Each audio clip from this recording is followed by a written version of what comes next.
त्यांची स्वागत झालं, काय वाटतं एकूणच? मी विश्वगौरव देशनायक युगपुरुष माननीय मोदीजींना धन्यवाद देईन की त्यांनी मला लोकसभेच्या माध्यमातून माझ्या मतदारसंघात असणारे केंद्र शासनाचे प्रश्न सोडवण्याची संधी प्राप्त करून दिली। चंद्रपूर वनी आर्णी या लोकसभा मतदारसंघात केंद्र शासनाचे जेवढे प्रलंबित प्रश्न आहेत ते प्रश्न सोडवण्यासाठी मी जीवाची बाजी लावेन। खरं तर हे माझ्यासाठी सौभाग्य आहे की ज्या सेंट्रल विस्टा नवीन लोकसभेच्या इमारतीचा प्रत्येक दरवाजा बनवण्यासाठी मी माझ्या मतदारसंघातून सागवान म्हणजेच लाकूड काष्ट दिलं। त्याच दरवाजातून खरं तर कन्याकुमारी पासून काश्मीर पर्यंत आणि कामरूप पासून कच्छ पर्यंत अनेक खासदार जाणार होते, पण आता आज ही कार्यकर्त्यांचा आशीर्वादाची गर्दी बघितल्यावर, शुभकामनांची गर्दी बघितल्यावर, त्यांच्या चेहऱ्यावर असणारे प्रेमाचे उत्साहाचे भाव बघितल्यावर मला विश्वास आहे की जनता जनार्दन ईश्वराचा अंश असणारा मतदार अब की बार 400 पार हा विचार घेऊन या 400 मध्ये चंद्रपूर वनी आर्णी लोकसभेचा प्रतिनिधी म्हणून मला पाठवेल। आज या ठिकाणी ग्रामीण भागाचं प्रतिनिधित्व करणारे त्या विभागाचे जनप्रतिनिधी लोकसेवक हे आर्णी वनी चंद्रपूर राजुरा ज्योती मूल बजारशाह बोंबुर्णा बरोडा भद्रावती अनेक ठिकाणाहून आले।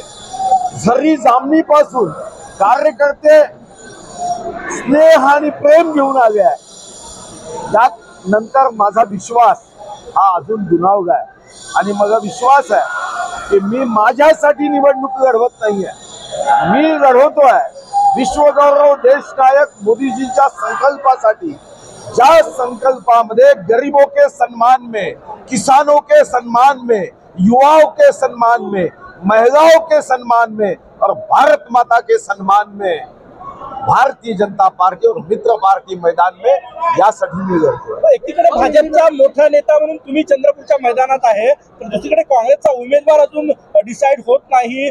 दोन जे गट आहे काँग्रेसचे तिथले त्यांच्यामध्ये संघर्ष सुरू आहे। ठीक आहे, तो त्यांचा भाग आहे, त्यांच्यावर मी प्रतिक्रिया करण्यासाठी निवडणूक लढवत नाही। मी निवडणूक लढवतो आहे ते जनतेची सेवा करत जनतेच्या मनामध्ये स्थान निर्माण व्हावं आणि आर्णी पासून वनी पासून शेवटच्या ज्योतीच्या टोकापर्यंत जे केंद्र सरकारशी प्रलंबित प्रश्न आहे, आज ही शक्ती केंद्र शासनामध्ये प्रश्न सोडवण्याची ती म्हणजे या ठिकाणचा लोकसभा सदस्य आहे आणि ती जर मला जनतेने निवडून दिलं तर मी हे निश्चित सांगतो की या पूर्ण मतदारसंघात केंद्र शासनाशी संबंधित प्रश्न तर सोडवेनच, पण महाराष्ट्राच्या राजकारणात मी 30 वर्ष राहिलो आहे, माझे स्नेहाचे संबंध आहे, तर केंद्राचेही प्रश्न सुटतील आणि राज्याचे प्रश्न तर माझा अनुभव आहे, माझा इतका परिचय आहे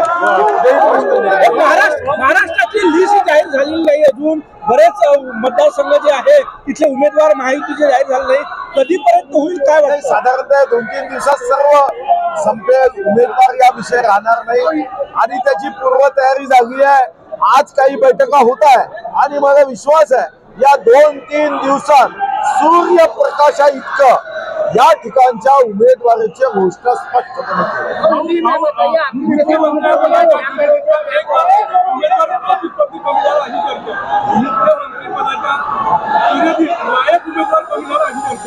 ती चर्चा कारण नसताना आहे, कारण मी कधी स्पर्धेत होतो, तुम्ही मला कधी ऐकले का?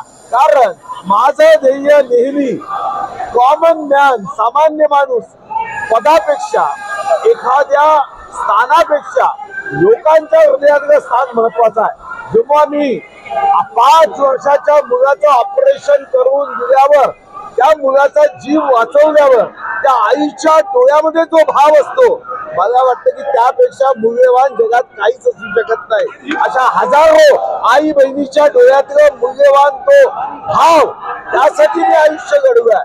त्या पदासाठी भारतीय जनता पार्टीमध्ये कधीही पदासाठी ना पंतप्रधान पदासाठी कोणी लढतो ना सीएम पदासाठी. पण ही सामान्य माणसांची मधली भावना आहे.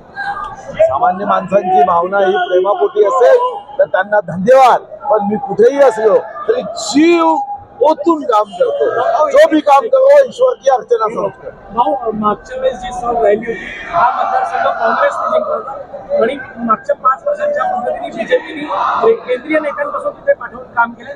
मला वाटतं की मागचा जो पराजय आहे तो यावेळेस विजयात परिवर्तित होईल. हो, मागचा पराजय निसटता पराजय. काही छोट्याशा अडचणीमुळे मताचं विभाजन हे काही अंशी आमच्या पेक्षा त्यांच्या पथ्यावर पडले. उमेदवार नवीन होता, शिवसेना सोडून आले होते. काँग्रेसचा उमेदवार जरी आपण म्हणत असलो तरी तो शुद्ध काँग्रेसचा उमेदवार नव्हता. आणि त्यांच्या मतदारसंघामध्ये भारतीय जनता पार्टी या संघटनात्मक शिवसेनेचे आमदार असलेली आम्ही लक्ष दिलं नव्हतं, पण थोड्याशा फरकाने पडलो. पण तुम्ही मागचीच निवडणूक लक्षात घेता, त्याच्या अगोदरच्या निवडणुका भारतीय जनता पार्टीने जिंकल्या आहेत. आणि माझ्यासाठी लोकसभा नवीन नाही. मी कॉलेजमध्ये शिकत असताना मी 1989 मध्ये लोकसभा घडवली, 1991 मध्ये लोकसभा घडवली. आणि माझ्या नंतर हंसराजचे उमेदवार झाले. आता हंसराजजी नंतर पुन्हा मी झालो. माझा चंद्रपूर विधानसभा मी लढवली 3दा, मी विजयी झालो. माझं नातं चंद्रपूर विधानसभेशी. बल्लारशाह मूळ बोंबुर्णा विधानसभा लढवली, मी 3दा तिथं निवडून आलो. आर्णी विधानसभेशी माझं भावनिक नातं आहे, कारण मी अनेक वर्ष ते माझा आजोळ आहे. मी एक महिना बोरगाव मध्ये जाऊन राहायचो. वणीमध्ये 1984 मध्ये मी डीबीएम केलं. आमची शेती वणी तालुक्यातली आडेगाव, आमरोण, सावंगी या ठिकाणी राहिली आहे. आडेगाव, आमरोण, सावंगी यांच्या